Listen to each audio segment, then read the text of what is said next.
كون إنسان من يحكي تقول له لو ساكت أحسن، لو ظل ساكت أحسن لك، لأنه كلمته فتنة وحكايته سم. إذا حضر بين متخاصمين أشعلها بينهما، وإذا نقل الكلام زاد فيه، يزيد له، يحط له بهارات.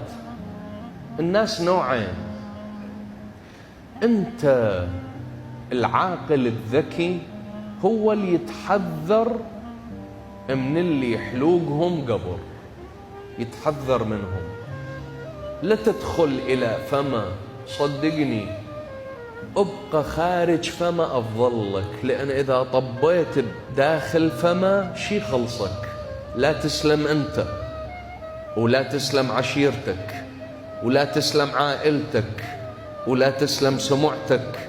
يسقطك، يحكي عليك، يغتابك، يبهتك، يقذف عرضك بالسوء. أعوذ بالله من غضب الله.